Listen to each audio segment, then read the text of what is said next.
Bom dia a todos. Eu sou Marco Aurélio de Castro Júnior. Nós estamos na disciplina Novas Figuras Contratuais da Faculdade de Direito da UFBA e hoje nós vamos ter a apresentação de um trabalho de grupo sobre digital influencer ou influenciadores digitais. Com a palavra o grupo. Bom dia, gente. Eu vou ser bastante cirúrgica. Vou começar falando do conceito de influenciador digital. Bem, primeiro, quem são os influenciadores digitais? Influenciadores digitais podem ser celebridades que se expõem na internet, assim como pessoas anônimas que conseguiram grande quantidade de seguidores, ou seja, que viralizaram. Quanto ao conceito, a doutrina ela é bastante ampla, então eu tentei fazer uma síntese do que eu achei mais importante. Então, os influenciadores digitais são pessoas que criam conteúdos na internet profissionalmente. Quando eu digo na internet, pode ser numa rede social, num blog ou na plataforma de distribuição de vídeos. A partir, né, da exposição de sua vida pessoal, ou seja, um conteúdo autobiográfico ou de suas opiniões. E também de suas opiniões, pode ser os dois, né?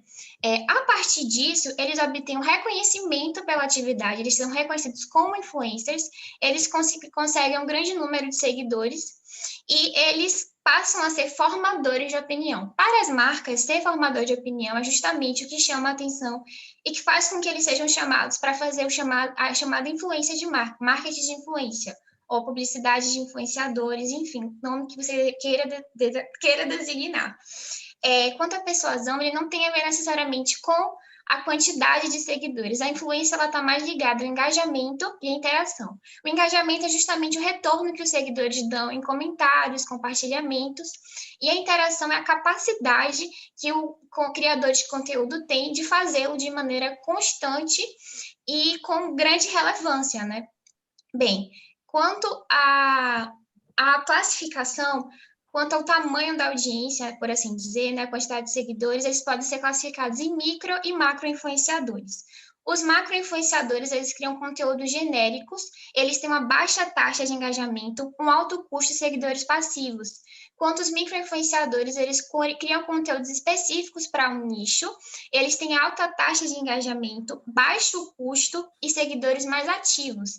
Então, as marcas devem analisar essa classificação para contratar para publicidade. Os macro-influenciadores, eles são preferíveis se você tiver uma capacidade de investir maior e se você já tiver uma marca consolidada. E os micro-influenciadores, eles são mais preferíveis se você quiser atuar em mais segmentos e se você tiver um pouco dinheiro para investir na publicidade. Além dessa classificação, tem a classificação de Batista. Ela classifica os influenciadores quanto ao perfil. Eles podem ser mavens, que são pessoas que têm opiniões sobre pequenos e grandes assuntos, né? Ela é portuguesa, então esses termos mais engraçados. Tem os sellers, que são influenciadores com alto poder de persuasão. Os conectores, que têm grande conexão pessoal, grande quantidade de conexões pessoais. E tem os self-brandings, que são pessoas muito carismáticas que criam uma imagem pública na internet. Eu passo a palavra agora para Natália. Bom dia, professor e colegas. Considerando o fenômeno mundial, né, que é esse marketing digital, marketing de influência, a gente precisa falar sobre a regulação dele, de modo a garantir, né, os direitos e obrigações das partes envolvidas. Então, falando de uma forma bem sintética mesmo, por conta do curto tempo, eu vou falar sobre cláusulas que devem estar presentes, que serão úteis e algumas úteis e essenciais, né, na celebração do contrato, para garantir, de modo a garantir os direitos dos contratantes. É bem importante que tenha a cláusula sobre a execução do contrato, sobre como ele será executado, né, o objeto. Como que o influencer vai passar aquele conteúdo através de stories, publicações no feed, quantos stories, quantas publicações no feed, qual é o cronograma para que o influencer possa passar esse conteúdo. É necessário que a marca contratante também passe um briefing para o influencer, para que ele possa seguir de acordo com as publicações e veicular o conteúdo desejado pela marca, né?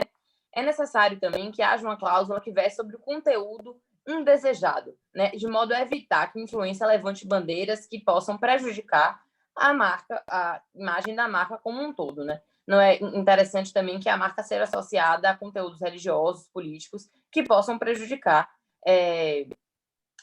a reputação da marca, digamos assim, pelo influencer. É interessante também que haja uma cláusula sobre o padrão mínimo de qualidade, né? Que o conteúdo que aquele influencer vai passar deva ter. Até porque, como sempre digo, vai estar associado aquele conteúdo à marca da qual ele está fazendo propaganda. Imprescindível também que haja uma cláusula sobre a contraprestação, né? Sobre o pagamento, e como ele será realizado. Muitas vezes é comum no contrato de influência que haja permuta, até pelos próprios produtos da marca, né? Então, será pagado, o pagamento será feito através de dinheiro, através de permuta, enfim, é importante que tenha essa cláusula. É importante também que haja uma cláusula sobre a responsabilidade do conteúdo veiculado, né? As informações sobre a marca devem ser verdadeiras, devem respeitar efetivamente o que o produto, como o produto é e quais são as qualidades do produto, né? A contratante precisa garantir que o contratado passe informações verídicas sobre o produto. É importante que haja também cláusulas sobre informações sigilosas que possam ser trocadas entre o influencer e a marca da qual ele está produzindo conteúdo, né? Interessante também que haja cláusula sobre o inadimplemento, ainda que parcial, né? Digamos, a possibilidade de o influencer não seguir o cronograma, não cumprir com as publicações que devem ser prestadas, né?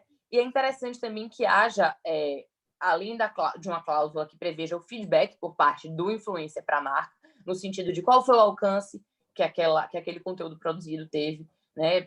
Quantos likes, quantos views, enfim, qual alcance. E aí é necessário também, por fim, que haja uma cláusula, por fim, mas não encerrando, por tempo, sobre a cessão do uso da imagem, não é? Deve ser expressa a autorização, né, por parte da contratada, o uso de sua imagem pela contratante. Então, dentre outras cláusulas, pelo tempo, eu encerro aqui. Então, professor, dando continuidade à nossa conversa sobre contrato de parceria com influencer digital, faz importante a gente falar um pouco sobre a regulamentação produzida pelo CONAR, que é o Conselho Nacional de Regulamentação Publicitária, sobre a relação contratual que a gente está estudando. De imediato, é preciso esclarecer que o CONAR ele não possui poder legiferante. Ele é uma instituição de direito privado, que foi fundada em 1950 pela Associação Nacional de Agências de Publicidade. E esse conselho é formado por vários associados que representam o setor publicitário. São as diversas associações: Associação Brasileira das Agências de Propaganda, Associação Brasileira de Anunciantes, Associação Brasileira de Emissoras de Rádio e Televisão e demais associações representativas do setor. No seu estatuto, ele é meramente contratual. Os documentos eles não têm efeito de lei. Eles somente produzem efeitos no espaço conferido à autorregulamentação privada. Mas a instituição ela goza de uma ilibada reputação dentro do setor publicitário e a sua regulamentação produz eficácia sobre a produção publicitária do país. Ele é regido por um estatuto, na verdade um código, eles chamam de código, o Código de Regulamentação Publicitária. E nesse código está previsto todo um regramento que orienta a produção da publicidade e prevê uma série de mecanismos para conter a publicidade que eles consideram lesiva ou abusiva para o consumidor. Esse conselho, o CONAR, ele possui um conselho de ética, e esse conselho de ética é responsável por avaliar, apurar uma série de denúncias feitas por usuários, feitas pelas próprias associações ou autoridades, e deliberar, né, aplicando uma série de sanções, como, por exemplo, a obrigatoriedade da retirada da propaganda considerada abusiva, a veiculação dos meios de comunicação do descumprimento das regras contidas no Código. E para o nosso assunto em específico, o que importa do CONAR para nós é que este órgão ele publicou há pouco tempo um guia chamado Guia de Publicidade do Influenciador Digital, como uma espécie de orientação para o influenciador digital se adequar às regras do código do CONAR. Nesse guia, ele tem a preocupação de explicar, de conceituar o que seria a propaganda feita por um influenciador. Seria aquela propaganda decorrência de uma contratação firmada com um anunciante ou com uma agência, com escopo de promover um produto ou um serviço por meio da imagem do influenciador. E uma das maiores preocupações do CONAR em relação a essa publicidade está na questão da identificação publicitária quando da vinculação do conteúdo. Eles têm a preocupação que o usuário tenha em mente que aquele conteúdo que está sendo vinculado trata-se de uma publicidade. Para vocês terem uma ideia, 69 casos julgados pelo Conselho de Ética do CONAR, o ano passado, 35 se tratavam de casos envolvendo influenciadores digitais, o que representou, na época, pelo menos 20% de todos os casos julgados pelo órgão. E cerca de 90% dos casos envolvendo influenciadores julgados pelo CONAR se tratava justamente da questão de falta da identificação da publicidade. Influenciadores que divulgavam produtos de forma irregular, a desrespeitar a regulamentação prevista pela instituição.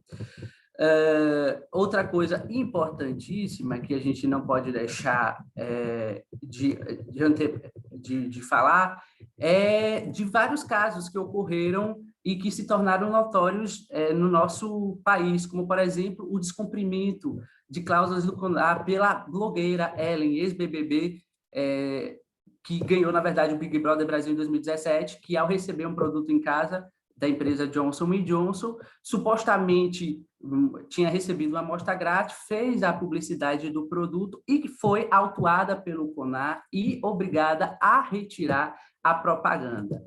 Frisando novamente que essa regulamentação ela só se dá na instância da autonomia privada das partes. Ela não tem efeito de lei, mas por conta da eficácia da eficácia social do regramento produzido pela instituição, ela vem sendo respeitada, sim, pelo setor publicitário e sendo cumprida e sendo sancionados os casos em que essa regulamentação vem sendo desrespeitada. Passo agora a palavra para a Beatriz, que ela vai falar um pouco sobre a legislação que incide no âmbito da relação contratual entre anunciante e marca e influenciador digital.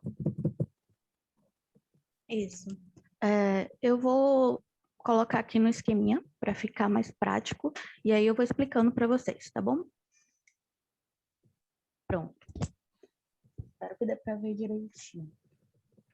Aqui eu vou falar um pouco sobre a diferença doutrinária que abarca justamente essa questão de haver aplicabilidade do Código de Defesa do Consumidor, mas ela ser viável tanto para a natureza subjetiva quanto para a natureza objetiva da responsabilidade civil do influenciador nessa relação, no caso do influenciador ou não, podendo também ser de outros agentes da relação. Bom, primeiro, o artigo 14, inciso 4 do Código de Defesa do Consumidor, ele já diz que os profissionais liberais só serão responsabilizados após uma verificação de culpa, então ele já entra no esquema subjetivo. Uma pessoa que defende isso, um doutrinador, fala justamente a mesma coisa, só que não voltado para os profissionais liberais, que podem ser equiparados aos influenciadores, mas sim às celebridades, aos influenciadores em geral. Esperança que ele fala sobre não haver como ser responsabilizado objetivamente esse influenciador, já que ele sequer tem conhecimento técnico acerca daquele produto ou serviço. Dias já traz aquela teoria do risco, diz justamente que se a pessoa que executa aquela ação, que atua diretamente com ela, no caso, a venda, é ela que deve ser responsabilizada por aquele dano. E nesse caso, quem atua dessa maneira, quem tem essa função são os fornecedores, justamente porque os influenciadores são só representantes da marca, são porta-voz e não deviam ser responsabilizados, nem ter essa questão da reparação. Eu coloquei aqui embaixo esses 3 doutrinadores justamente porque eles eximem os influenciadores dessa reparação e dessa responsabilidade. Eles dizem que em uma demanda judicial, quem deve ser acionado realmente é o fornecedor, porque não tem nada a ver o vício do produto com a publicação do produto. Então, eles sequer deviam entrar nessa relação de responsabilidade. Indo um pouquinho aqui para a parte objetiva da questão. Eu trouxe 3 artigos, um deles é do Código Civil, 942, o 932 e o 34 é do CDC, e eles versam, para comprovar essa responsabilidade objetiva, justamente a solidariedade dos envolvidos naquela demanda judicial. Bom, o STJ traz na sua jurisprudência, e justamente por conta disso, que praticamente não há casos contra os influencers diretamente, eles confirmam que a culpa desse dano só deve recair sobre o anunciante. Por que isso? Justamente porque é o anunciante que contrata a agência e contrata o veículo de informação, no caso, o influenciador. Dessa forma, na contratação deles já há as sanções e as irregularidades publicitárias baseadas nessas sanções, elas já são previstas, então são eles que devem ser responsabilizados. Tartucci e Neves, eles são completamente contra o STJ. Eles dizem que afasta essa solidariedade dos envolvidos, afasta o princípio da boa-fé e da confiança com relação aos influenciadores, afasta o artigo 927 do CDC, que fala justamente sobre o dano por ato ilícito devendo ser reparado pela pessoa que o cometeu. E ele fala que afasta também a responsabilidade subjetiva, entrando em uma responsabilidade objetiva impura. Impura porque justamente há uma culpa clara, que no caso, para ele, é do influenciador também. Uma carta na manga que ele utiliza muito como argumento é esse fornecedor equiparado. Mesmo que o influencer seja um terceiro, seja um intermédio dessa relação de venda, ele é equiparado a um fornecedor mediante a visão do consumidor. Beatriz, então, é como se ele... eu Sim, acho que nosso tempo já se esgotou, né? Eu posso concluir aqui, mas eu achava que tinha mais 2 minutos, mas tudo bem. No seu tempo ainda tem mais 2 minutos? Eu troco Então o tá. cronômetro. Então vamos lá. Eu trouxe 2 casinhos que ocorreram na CONAR e que feriram o princípio da identificação publicitária e o princípio da veracidade. Nesse caso, inclusive, foi contra a Boticário e houve a advertência da blogueira, porque a consumidora falou que não dava para perceber com clareza a natureza daquela publicação, e isso tem que ser muito claro nos posts. Além disso, houve a alteração também da postagem, que é uma das penalidades do CONAR. Além de que, mesmo a blogueira assumindo o risco, isso não modificou em nada as sanções. O mesmo ocorreu nessa queixa aqui contra um chá, porque eles não diziam que haviam substâncias diuréticas e que poderia prejudicar um consumidor. Então, essa informação não ficando totalmente clara também prejudicou. E também houve boa-fé aqui dessa blogueira com relação ao chá, já que ela, inclusive, tentou modificar a postagem depois. O que eu quero finalizar aqui, essa boa intenção, essa boa-fé, ela não entra em nada para o CONAR com relação às suas sanções. Por quê? É preciso repreender e finalizar aquele dano para o consumidor.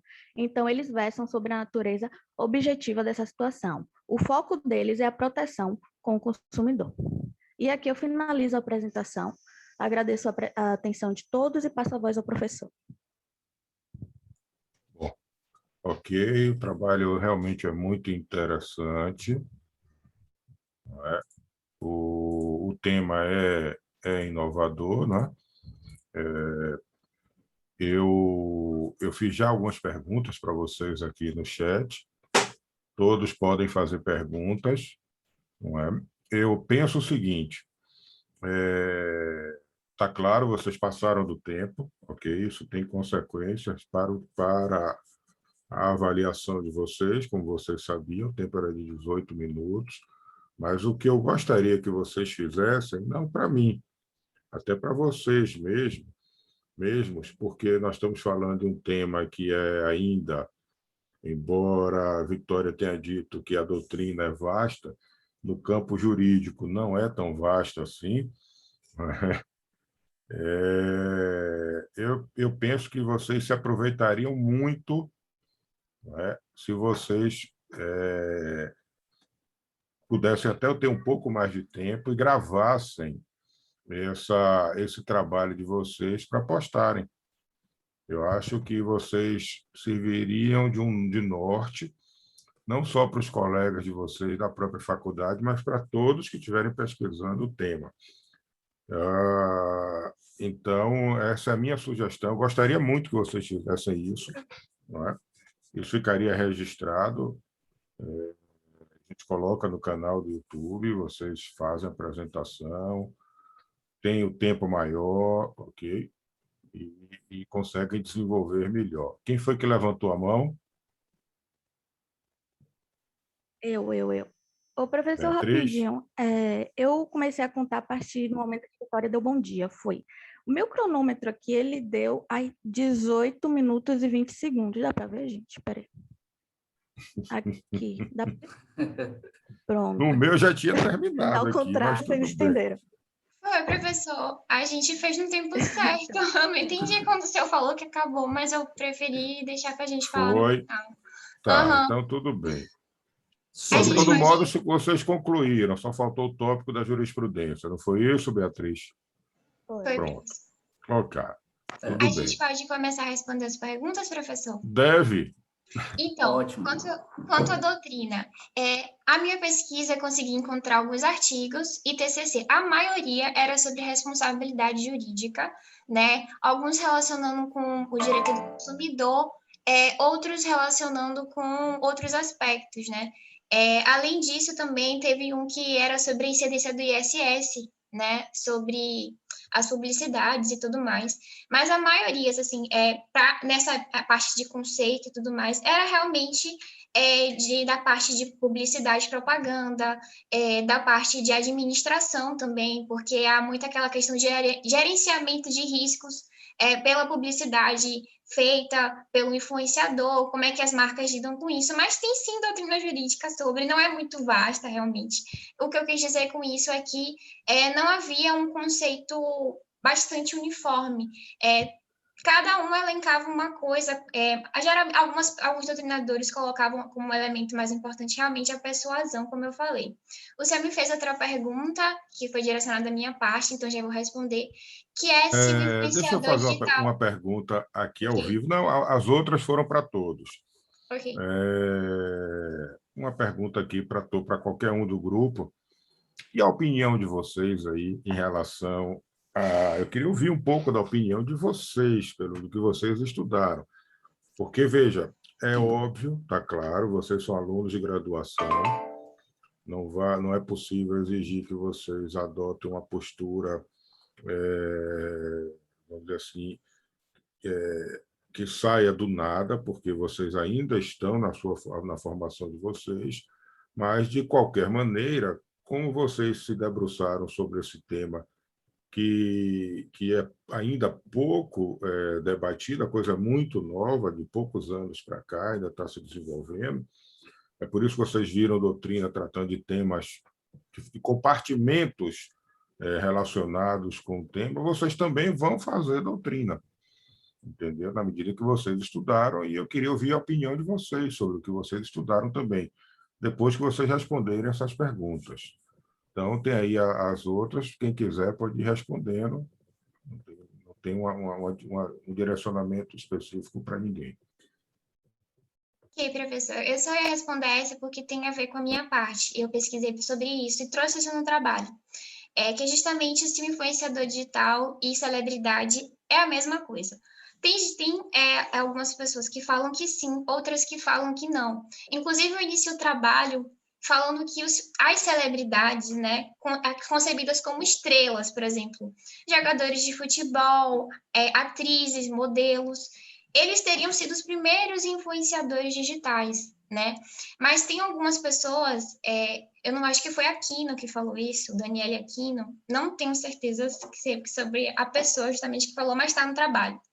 Que, na verdade, celebridade e influenciador digital não seriam a mesma coisa, porque enquanto a celebridade ela se coloca num patamar distante do público, do consumidor, os influenciadores digitais eles costumam ser figuras reais.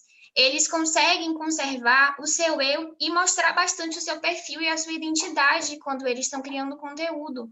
Então, por isso mesmo, eles criam uma relação mais horizontal para o público. Mas, na minha pesquisa, essas celebridades, que em um primeiro momento foram os primeiros influenciadores antes do advento, né, e da popularização da internet, eles também são influenciadores, inclusive eles costumam ser classificados como macro-influenciadores, não só pela quantidade de seguidores que eles têm, que costuma ser muito grande, né, e também justamente pelo tipo de criação de conteúdo, que é um conteúdo mais genérico, não segue um nicho.